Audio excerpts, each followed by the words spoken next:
बिस्मिल्लाहिर्रहमानिर्रहीम। अस्सलाम वालेकुम डियर स्टूडेंट्स। आज हम फर्स्ट ईयर केमिस्ट्री का चैप्टर नंबर 1 उसकी एक्सरसाइज का क्वेश्चन सॉल्व करने जा रहे हैं। और क्वेश्चन हमारा लिमिटिंग रिएक्टेंट के बारे में है। ये हमारा न्यूमेरिकल जो है ये लिमिटिंग रिएक्टेंट के बारे में है। और लिमिटिंग रिएक्टेंट की सबसे बड़ी निशानी ये है कि उसमें मास जो गिवन होगा रिएक्टेंट्स का वो सेम मास होगा। तो क्वेश्चन को हम पढ़ते हैं और फिर इसको स्टार्ट करते हैं कि किस तरह से सॉल्व होगा। क्वेश्चन नंबर 12 हमारी एक्सरसाइज का क्वेश्चन है। और according to this question, ammonia gas can be prepared by heating ammonium chloride and calcium hydroxide together if a mixture containing 100 grams of each of these solids, ये दोनों solids हैं ammonium chloride and calcium hydroxide, इन दोनों का same mass given है जो कि 100 grams है।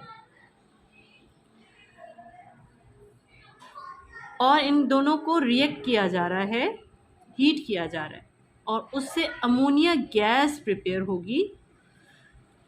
How many grams of ammonia, जिसको NH3 कहते हैं, are produced. Also find out the volume of ammonia at standard temperature and pressure. यहाँ पे इक्वेशन P गिवन है जिसमें अमोनियम क्लोराइड और कैल्शियम हाइड्रोक्साइड का रिएक्शन हो रहा है। ये दोनों सॉलिड्स हैं और इन दोनों सॉलिड्स का 100 ग्राम्स गिवन मास है। और इन दोनों के रिएक्शन से अमोनिया प्रोड्यूस हो रहा है। इन दोनों को हीट किया जा रहा है, उससे अमोनिया प्रोड्यूस हो रहा है। तो यहाँ पे ये मालूम करना है कि 100 ग्राम्स जब दोनों के रिएक्ट किए जाएंगे, मिक्स करके हीट किया जाएगा, तो उससे कितना अमोनिया प्रोड्यूस होगा। इसका मास भी फाइंड आउट करना है और वॉल्यूम भी फाइंड आउट करना है स्टैंडर्ड टेम्परेचर एंड प्रेशर। तो सबसे पहले हमें ये देखना पड़ेगा कि इस रिएक्शन के अंदर ये दो रिएक्टेंट्स हैं और इन दोनों रिएक्टेंट्स में लिमिटिंग रिएक्टेंट कौन सा है। लिमिटिंग रिएक्टेंट, जैसा कि हमें मालूम है कि ऐसा रिएक्टेंट होता है जो सबसे पहले इस्तेमाल हो जाता है, सबसे पहले ख़त्म हो जाता है। और इसकी एक और निशानी ये है कि ये सबसे लीस्ट मोल्स प्रोड्यूस करता है, प्रोडक्ट के सबसे कम मोल प्रोड्यूस करता है। तो हमें सबसे पहले ये आइडेंटिफाई करना होगा कि आया लिमिटिंग रिएक्टेंट ये है या लिमिटिंग रिएक्टेंट ये है। और उसके अकॉर्डिंगली हम फाइंड आउट करेंगे, वो कंज्यूम हो जाएगा तो रिएक्शन स्टॉप हो जाएगा। और रिएक्शन स्टॉप होने के बाद अगर दूसरा रिएक्टेंट बच भी जाता है लेकिन रिएक्शन प्रोसीड नहीं होगा। तो सबसे पहले हम लिमिटिंग रिएक्टेंट आइडेंटिफाई करेंगे।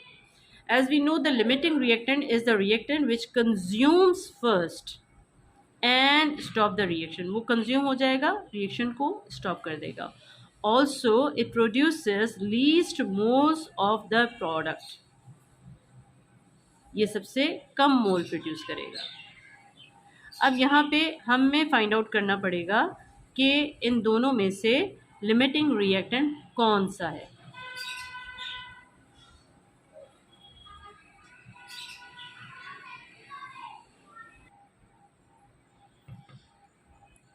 Given mass of ammonium chloride, given mass 100 grams है, that is given in the question.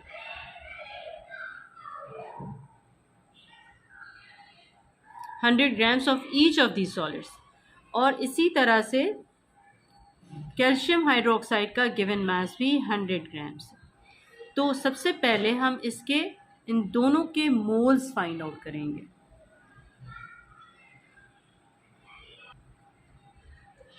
Molecular mass of ammonium chloride, ammonia NH4Cl, nitrogen 14 होता है उसके बाद हाइड्रोजन के 4 हैं तो +4 हो जाएगा। उसके बाद क्लोरीन के 35.5 इज़ इट्स एटॉमिक मास। इन सबको ऐड करेंगे तो हमारे पास जो आ जाएगा वो आ जाएगा इसका मॉलिक्यूलर मास 53.5। और moles of ammonium chloride is equal to 100 given mass upon molecular mass, यानी 100 अपॉन 53.5। तो इसके मोल्स कितने आ जाएंगे ये हम देख लेते हैं कि 100 divided by 53.5 this is equal to 1.869 है, तो हम इसको राउंड ऑफ कर लेते हैं 1.87 कर लेते हैं मोल्स।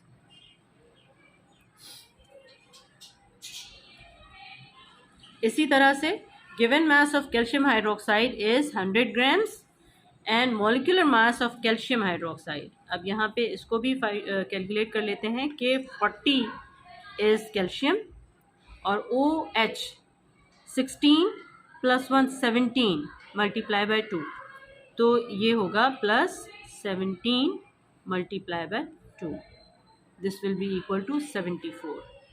यानी इसका जो मॉलिक्यूलर मास है वो 74 है और इसका हम मोल्स निकाल लेते हैं। गिवन मास 100 डिवाइडेड बाय 74, तो ये हो जाएगा 100 divided by 74 is equal to 1.35 moles.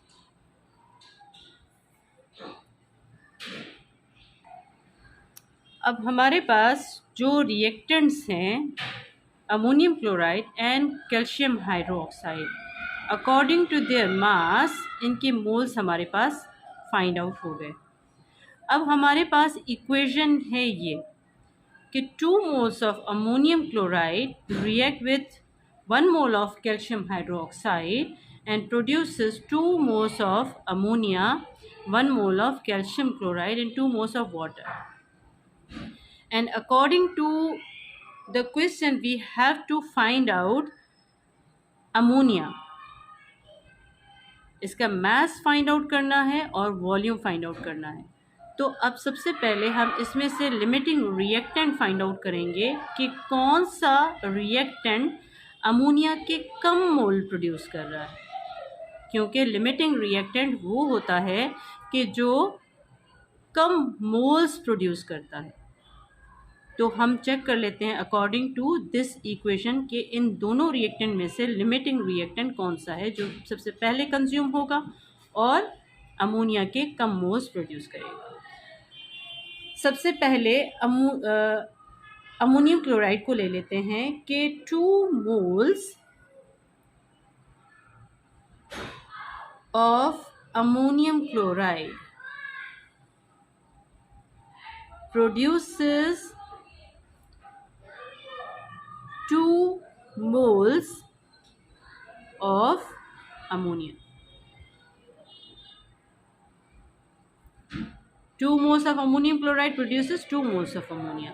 अब given moles कितने हैं? 1.87, तो 1.87 moles ऑफ अमोनियम क्लोराइड कितने प्रोड्यूस करेगा अमोनिया?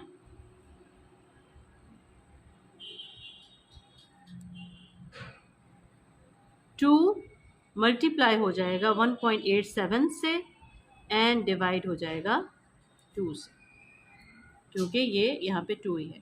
तो इस तरह से इसके अमोनिया के कितने मोल्स होंगे?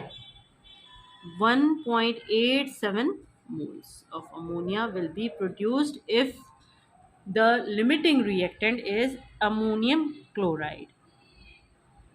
लेकिन अभी कैल्शियम हाइड्रोक्साइड के फाइंड आउट नहीं किए, अगर इसने कम मोल्स प्रोड्यूस किए तो लिमिटिंग रिएक्टेंट ये होगा। तो अब आ जाते हैं कैल्शियम हाइड्रोक्साइड। कैल्शियम हाइड्रोक्साइड का 1 मोल, 1 मोल प्रोड्यूस कर रहा है 2 मोल्स ऑफ अमोनिया, यानी कि 1 मोल of calcium hydroxide produces how much? 2 moles, 2 moles of ammonia. अब इसके गिवन कितने हैं? 1.35। तो 1.35 अगर मोल्स होंगे कैल्शियम हाइड्रोक्साइड के, तो वो कितने प्रोड्यूस करेगा? तो 2 मल्टीप्लाई 1.35 हो जाएगा divided by 1 according to unitary method, and this will be equal to 2 multiply 1.35 is equal to 2.7, यानी कि 2.7 मोल्स प्रोड्यूस करेगा NH3 के, अमोनिया के कैल्शियम हाइड्रोक्साइड। तो इन दोनों को अगर हम कंपेयर करते हैं तो अमोनियम क्लोराइड जो है वो कम मोल्स प्रोड्यूस कर रहा है, जो कि 1.87 है। तो 1.87 मोल्स प्रोड्यूस करके अमोनियम क्लोराइड ख़त्म हो जाएगा। ये जब ख़त्म हो जाएगा तो रिएक्शन प्रोसीड नहीं होगा, रिएक्शन स्टॉप हो जाएगा और कैल्शियम हाइड्रोक्साइड का जितना भी अमाउंट है वो बच जाएगा। तो इसलिए हमारे पास जो लिमिटिंग रिएक्टेंट है वो अमोनियम क्लोराइड है, जिसने कम मोल्स अमोनिया के प्रोड्यूस किए, NH3 अमोनिया के कम मोल्स प्रोड्यूस किए, जो कि 1.87 है। यानी मोल्स ऑफ अमोनिया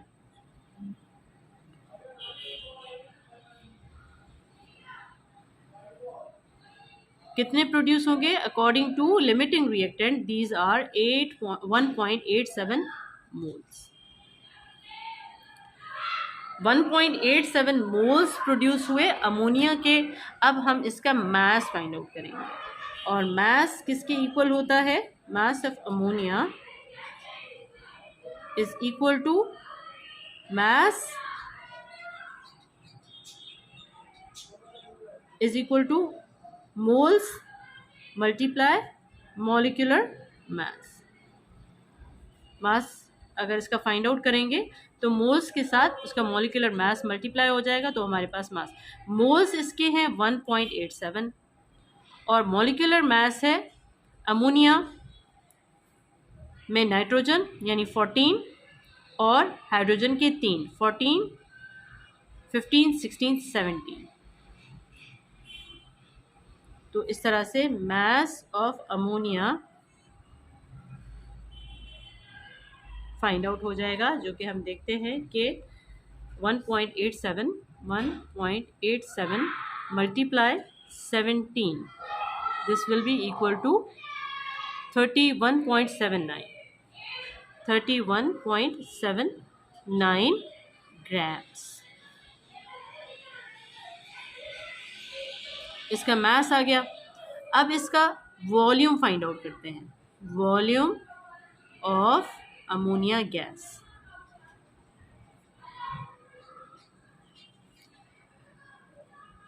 हमें ये मालूम है at standard temperature and pressure 1 mole of ammonia NH3 at standard temperature and pressure 22.4 dm³ उसका वॉल्यूम होता है। कोई भी गैस स्टैंडर्ड टेम्परेचर प्रेशर पे उसका वॉल्यूम 22.4 dm³ होता है 1 मोल पे। तो अब हमारे पास कितने मोल्स हैं? 1.87 मोल्स हैं अमोनिया के। तो 1.87 moles of ammonia is equal to 22.4 multiply 1.87, ये इसके साथ मल्टीप्लाई हो जाएगा, तो ये हो जाएगा 22.4 multiply 1.87, this will be equal to 41.88 dm³। 1 mole ammonia gas standard temperature and pressure पे 22.4 dm³, तो अब हमारे पास कितने प्रोड्यूस हुए थे अमोनिया के? 1.87 मोल्स प्रोड्यूस हुए थे, तो उसके अकॉर्डिंगली ये इसके साथ 1.87 22.4 डी एम क्यूब के साथ मल्टीप्लाई हो जाएगा। तो ये हमारे पास जो आंसर आएगा दिस इज़ 41.88 डी एम। अब यहाँ पे हमें मास भी फाइंड आउट हो गया अमोनिया का,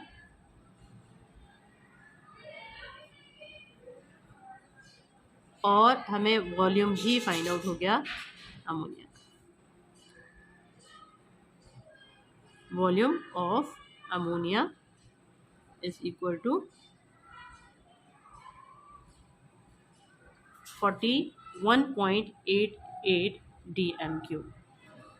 तो इस तरह से हमारे पास अकॉर्डिंग टू लिमिटिंग रिएक्टेंट जो कि अमोनियम क्लोराइड था, उसके अकॉर्डिंगली अमोनिया के इतने मोल्स प्रोड्यूस हुए, मोल्स के अकॉर्डिंगली इतना मास हुआ, और उसी के अकॉर्डिंगली इसका इतना 41.88 D M cube volume produce हुआ।